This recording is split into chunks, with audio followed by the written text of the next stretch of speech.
Hey, this is Jay Kumar, the BassBlaster, and this is your Seafoam Top 5 of the Week presented by Kistler, number 1.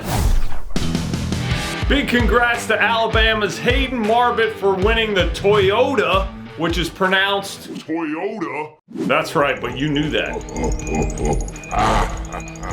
Anyhow, Hayden is an Auburn University stick, yet another one who managed to hold off MLF Tour Pro Keith Off the Grid Poche to win what might be the most lucrative championship for the best paying trail in all of bass fishing. That's why so many top pros fish the Toyotas if they can.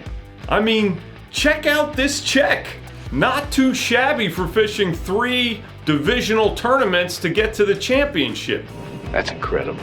All right, now while Keith Berkeley Swamp Lord Frog to another second place finish this year, Hayden pinged a minnow on channel swings and points because the current in Wheeler Lake, Alabama was such a big factor. He said as the tournament went on and pressure became more and more of a factor, he ended up fishing more in stained water. A 3/16 ounce Picasso tungsten ball head jig head, along with various 4 to 5 inch minnows, did the deal for him. Now I gotta mention that in February, Hayden won $100,000 more at the Gunnersville Toyota tournament. Okay, that's $300,000 plus in 1 year in 2 tournaments. He's like, I'm on to something, Marlin, something big. Yes, he is. Number 2.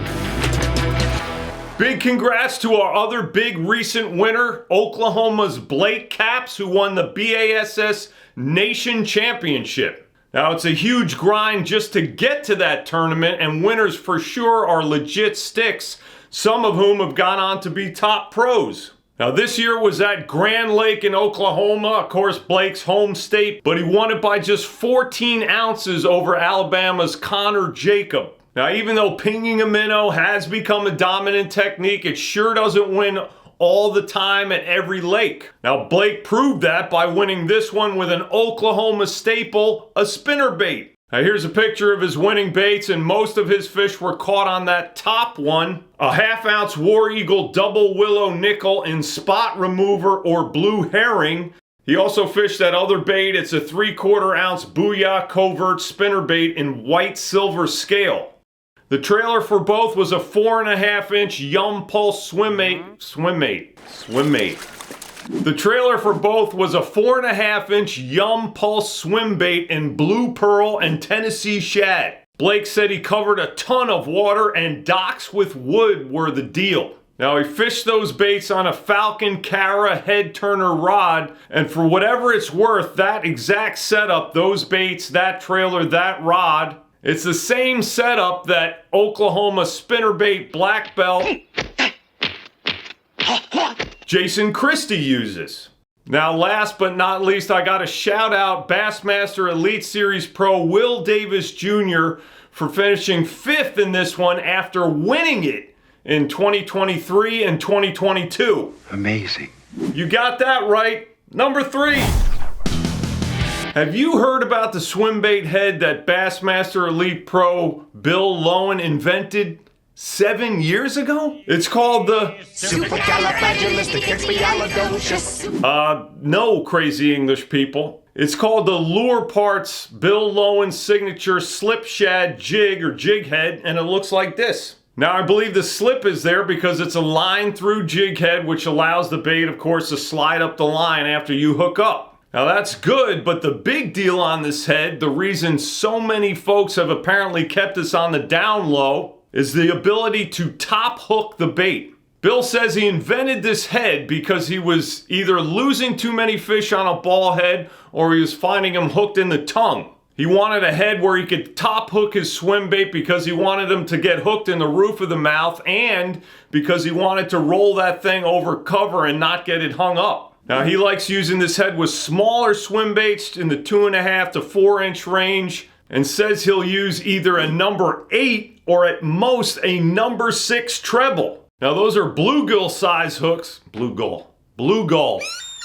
Now, those are bluegill size hooks that some guys will say, well, they're just too small for bass. But Bill says he has no problem hooking and landing bass up to 5 pounds on them. So I was a little surprised I didn't know about this head. Maybe you are too. Now try it and you might find it simply irresistible. Number 4. Are big Cali bass coming back? And where did they go? You remember the days when California was pumping out ginormously huge ditch melons like they had an underground or underwater factory for them. Fish like this and this. Everyone thought the next world record largemouth would come from there, and it got close. But then the whole Cali big bass scene fizzled, and then Texas became the big bass capital of the world. What happened? Just fizzled out. Yeah, thanks, number 2. But the question is, why? And the answer is this: stocking trout. Now, California had to stop doing it for a number of years because of a lawsuit from a lawsuit-happy group called the Center for Biological Diversity. Now, I won't run you through the whole deal about them, but I'll give you 2 things that should tell the story. One is that it was largely funded by a Swiss billionaire. Go figure that one. And number 2 is this pop-up I got when I went to their website today. Do your own research, but you get the picture, man. Anyhow, in the mid-2000s, they sued the California DNR, claiming that stocking trout would or maybe could hurt native species. Now check out this quote from one of their supposed biologists. A trout is the top-level predator. It's like going out in the woods and stalking a bunch of mountain lions. What the heck? I think this guy might be a trout sniffer.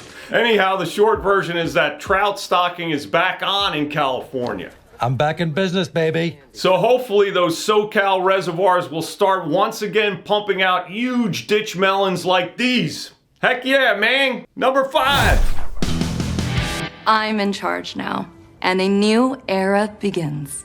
Hey, we all know we're in a new era of finesse fishing because it's a new era of fishing pressure. That plus forward-facing sonar is a reason why finesse rigs like the Neko or Neko rig are getting more popular. Now with that popularity comes new baits like the Big Bite Baits Neko Rama worm and new Neko hooks like the Gamakatsu G-Finesse covered Neko hook and new ways of Neko rigging, like for example going beyond just worms and Senko type baits. Anyhow, here's an even more finessier wrinkle to the whole deal, the Ned Neko. Now that's the Z-Man Hula Sticks. It's 4 inches long, so it's on the longer or bigger side for a Ned bait. Word is some guys are Nekoing a Z-Man Finesse TRD, which is only 2 3/4 inches long. Now that might sound crazy, not much action or whatever, but in pressured situations like tournaments or highly pressured lakes,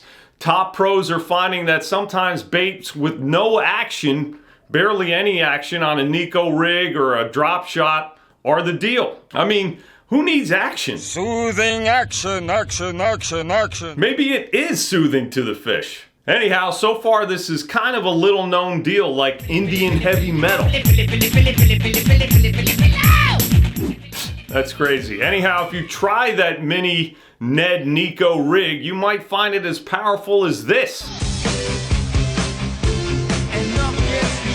That's right, that's Mini Van Halen, man. Get it? That's all I got for you this week. Thank you for watching. Thank you, Seafoam and Kistler. See you next week. God bless you.